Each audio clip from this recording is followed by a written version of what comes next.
ఏకంగా జిప్ తీసి దేశం మొత్తం చూపించాడు. ఇంకొక ఎంపీ బాబాయ్ మర్డర్లో ఎప్పుడు అరెస్ట్ అవుతాడా అని కర్నూలు హాస్పిటల్లో దొంగలాగా దాక్కున్నాడు.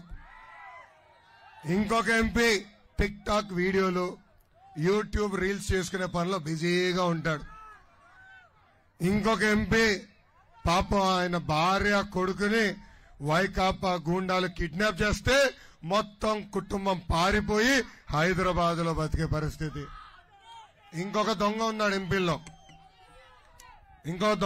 ఎంపీలో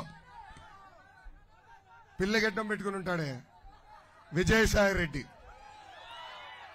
జగన్ కుంభకోణాలు అన్నిట్లో ఏటు ఆయన నా వాటా వచ్చిందా రాలేదా అని చూసుకుంటా ఉంటాడు. ఒక్క ఎంపీ అన్నా ఏనాడైనా మన రాష్ట్రం గురించి ఆలోచించారా అని ప్రజలందరూ ఒక్కసారి ఆలోచించమని కోరుతున్నా. ఈరోజు ఆడుదాం ఆంధ్రాలో కూడా రాజకీయాలు తీసుకొచ్చారు. మన నియోజకవర్గం ఫస్ట్ టీం వస్తే పార్లమెంట్ కి ఫస్ట్ ర్యాంక్ వస్తే ఆ టీంలో తెలుగుదేశం పార్టీ కార్యకర్తలు ఉన్నారని ఆ టీంని కూడా పంపించలేదు ఈ ప్రభుత్వం. ఎన్నికల ముందల ముఖ్యమంత్రి గారు ఏం చెప్పారు? నాకు కులం తెలీదు, మతం తెలీదు, పార్టీలు తెలియదు అన్నాడు.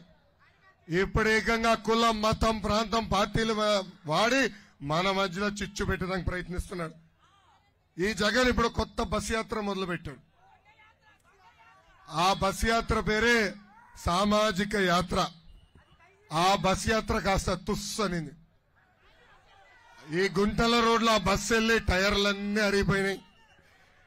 ఒక మాటలో చెప్పాలంటే ఈ జగన్ సామాజిక అన్యాయం చేశాడు.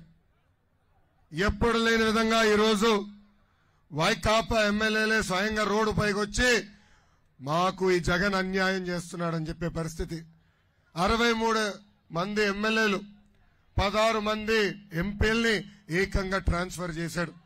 దాంట్లో ఎక్కువ శాతం ఎస్సీ బీసీ సోదరులకి సామాజిక వర్గానికి చెందిన ఎమ్మెల్యేలు ఎంపీలు.